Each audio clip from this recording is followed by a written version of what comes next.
7, raising prices almost always makes you more money, but you hear no more often.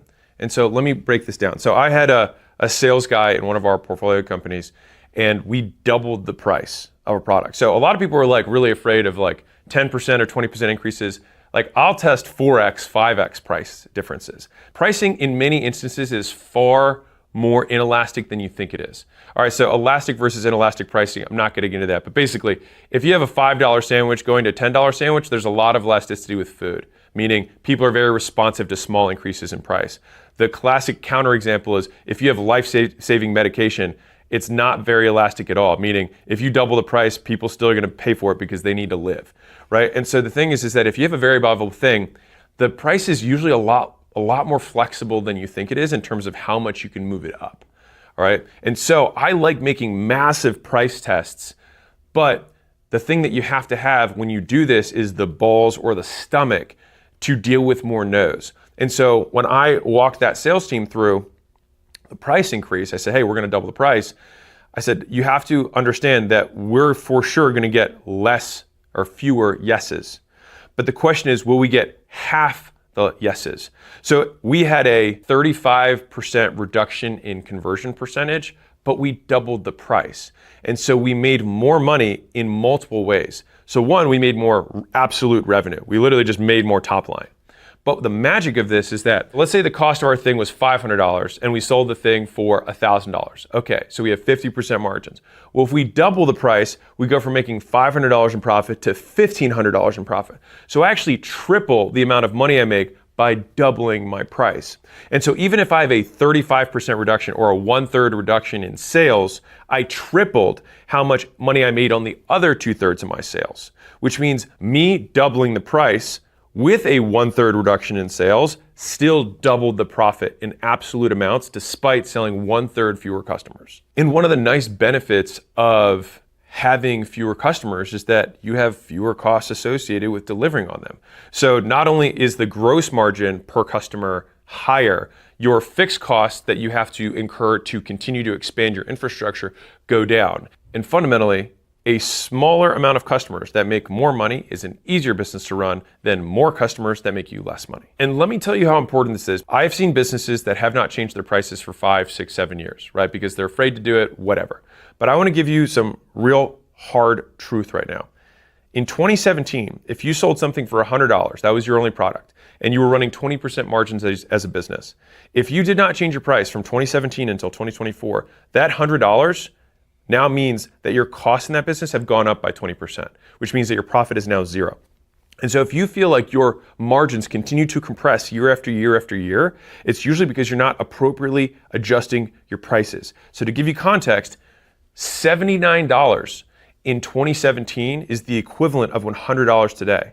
And so that would be like you going back in time where you had a 20% margin business and running it at a $79 price point rather than a $100 price point. And so you just like that eliminate all the profit in the business. And so you have to do the reverse of that because inflation is a compounding threat to your business that every year stacks on top of itself. And so if you're not making 3, 6% increases in prices at least annually, you're not even keeping up with inflation.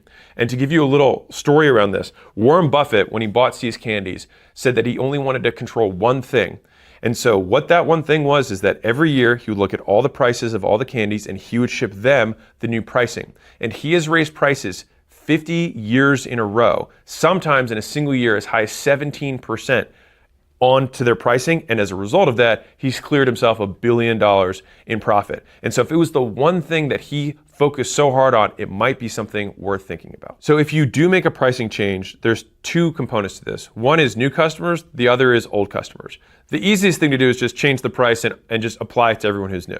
That's simple. And if you're in a transactional business, then it's fine, even because the old customers come back and buy again, right? But if someone's on some sort of recurring service, it's a little bit trickier. Now, I have some tactics around this, but I'll just give you the high levels, which is you want to have a price increase letter. You want to talk about all the things that they're going to get as a result of the investment that you're now making into the business, and that it's the only way that you'll be able to stay in business given inflationary pressures, et cetera. All right. And so you just want to say, here's the thing, here's the stuff you're going to get. I want to keep my promise to you, which is to keep our thing as good as possible. And only way for me to ethically keep my promise is for us to reflect that in the prices, which are now having to be changed effective this date.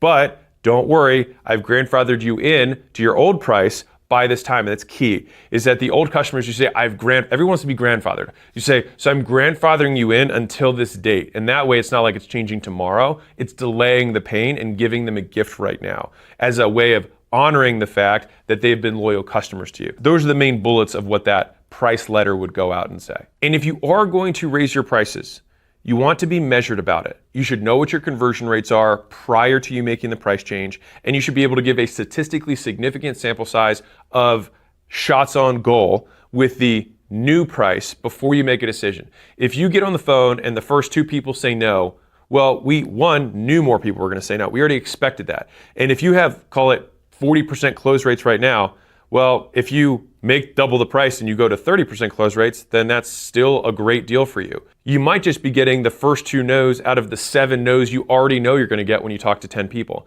And so talking to 2 or 3 people getting no's doesn't mean you need to change your price. It might have just been the no's you were normally going to get even at your lower price. And so you can't be emotional about this. You have to be calculated. And this, in my opinion, is the reason most people don't raise their prices or can't do it successfully. Number 8. Talk to customers to solve all your problems. So Paul Graham said this, and I think it's really good. He said, you can solve just about every business problem by talking to your customers. So if your advertising isn't converting, talk to your customers. If your pages aren't converting, talk to your customers. If the price seems weird, talk to your customers. If the product isn't delivering, talk to your customers. At the end of the day, your customers are the people you serve, and they have all the information you need to make your product better. So, especially when you're starting out, even if you have very low prices. So let's say you charge $10 a month for something, all right? And you want this thing to have thousands and thousands of customers. Okay, fine.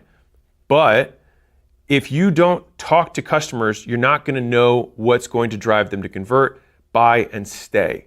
And so I come from an industry where people meet face-to-face in person to sell $10 a month memberships. And so I don't wanna hear it, all right? I spent the first 4 or 5 years of my career selling $30, $50, $100 things all day long. I don't know a very successful advertising entrepreneur who's a rainmaker, meaning they know how to get customers, who didn't have 4 or 5 years of hardcore sales under their belt that no one knew who they were, right? That's the Rocky cutscene, is where you take hundreds and thousands of calls with customers, where you hear the words they use, so that when you say, does this suck? But they say it differently. And so then you say that in your advertising. And when you take these sales calls for $10 a month, you're not doing it for the $10 a month. You're doing it so that you can learn more about them, and you just so happen to get paid. But you find out the words that get them to move. Because you might think these are all the selling points to your thing. But when you're talking to them, nothing really happens. Then you say one thing and then boom, their eyes light up and they're like, yeah, that. And then all of a sudden you reorder your sales scripts, you reorder your headlines, you reorder the roadmap on the things that you're going to improve in the product, because these are actually the things that are driving purchases for the first purchase and getting them to stay. And so most entrepreneurs are afraid to talk to customers. I have no idea why that is. They're afraid to talk to random people who have given them money. I don't get it. But one of the easiest ways you can learn more about your business and make more money is pick up the phone and call people who've given you money and ask them why they did. And just as importantly, maybe more importantly, talk to all the people who didn't buy it and ask them why they did it. Yeah, and if you think you're above this, you're right. You should just keep doing that. But for everybody who wants to beat that guy, just get on the phone with your customers. So inside of Skool.com, we run a contest every month where the top 10 people who are new to the platform, who generate the most revenue in their communities, get to fly out to Vegas and spend a day with me and Sam, who's the other owner of Skool. And part of the reason we do this is that, of course, it's a great prize for all the winners and they get to meet each other and it's an awesome event. But for us, we get such valuable user feedback from super users. These are the highest, most invested users. And so we're like, hey, do you like this thing? Hey, this is the product roadmap. Hey, would you prioritize this over this? So recently we used the feedback from this group. We said, hey, we have this thing that could be controversial with the rest of the community because we could see people taking it like this. If we made this change in the product, what would you guys think? And unanimously, they're like, oh no, that would make us more money. We're totally in for it. And so we're like, wow. And so months of deliberation of like, oh, do you think they'll like it? I don't know if they'll like it. What if they don't like it? All of that got solved by just asking them. And then we got our answer, and then we did it, and everyone was happy. And so the beauty of this is that you get certainty around your decisions, and so you can make decisions faster. And the entrepreneurs who make faster decisions move faster. And when you do talk to customers, whether it's in person like this Skool event that I was talking about, or just on the phone, what do you think happens to them? You can take someone from a neutral customer to a super fan in one call. You can tell the story of the business. You can tell them why they started. You show that you care. And guess what? That person might bring you 10 or 50 more people when you think 2 rows down the line of word of mouth referrals. And of course, they're probably going to stay way longer than they would otherwise. Because if they do have an issue, guess what they're going to do? Instead of canceling, they're going to call you and let you know. A great time to do this that a lot of people don't like is that the moment people ask to cancel. So if you have any kind of recurring membership, or if they ask for a refund if you have one-time transactions, get on the phone with them. And it's not necessarily to try and hard sell them back into it, which by all means you can, but the more valuable thing is to understand what went wrong.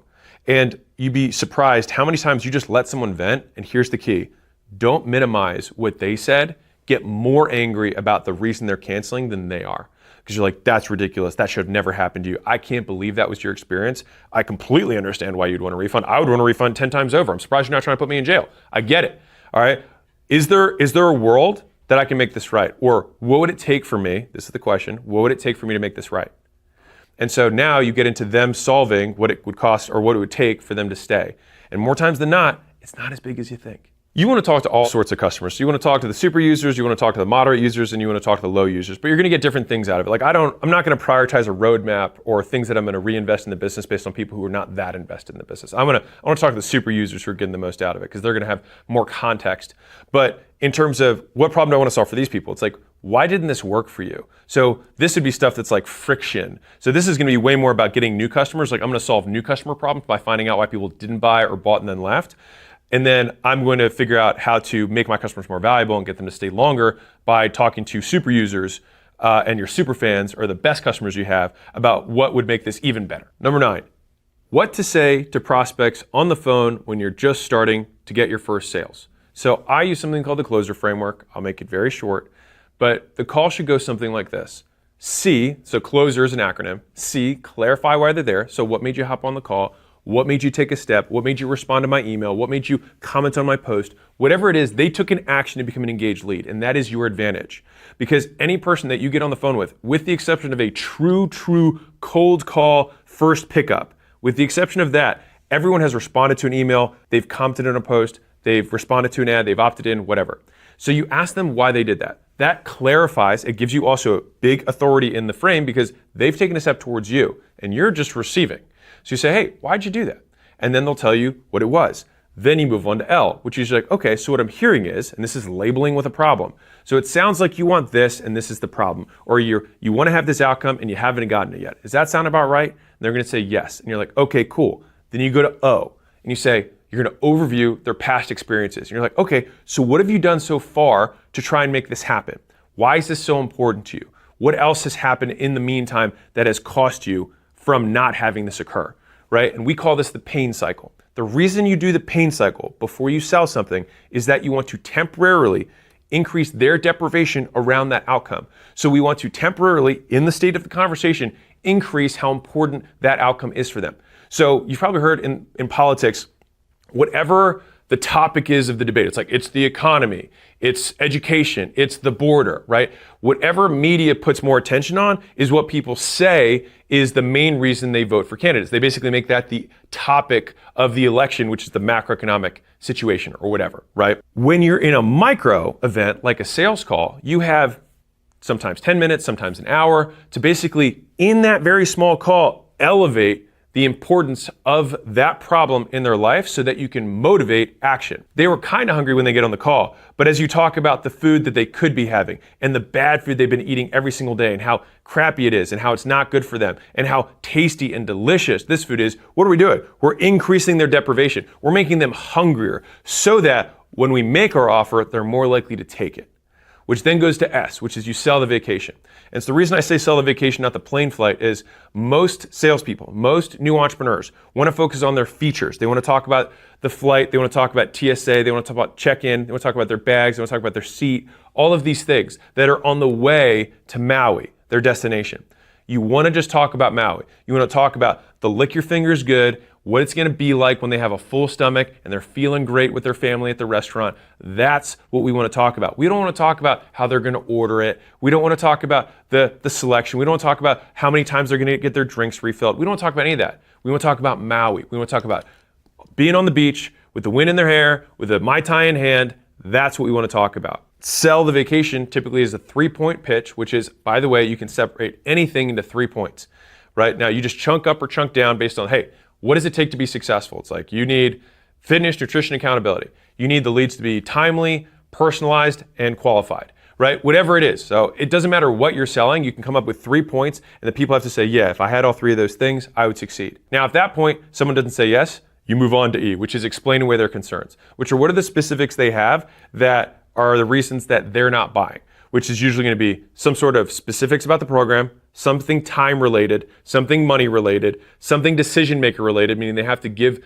the decision making authority to somebody else, or finally, them just simply avoiding the decision for fear of making a mistake. And so you need to account for all 5 of those and know how to overcome each of them, which I cover in a 4-hour plus video that you can watch on my channel somewhere else. R is reinforce the decision. So once they have made the decision to buy, you're not done yet. Now the work begins, which is the next 24 hours is crucial to making sure that they feel really wowed and impressed with your business. Most customers will judge a business based on the first 24 hours post-purchase. And so if you say, hey, I'm gonna get you 3 things the next 24 hours, you're gonna get introduced to this person, she's gonna do this, and this is what's gonna happen next, then you make those promises and you keep those promises within that time frame. And ideally, you do it even faster than you promised. You want their impression to be like, man, these guys are dialed. The closer framework is simple enough that you can teach it to somebody else. And when I was starting in my gym journey, I had sold every single membership for a year plus.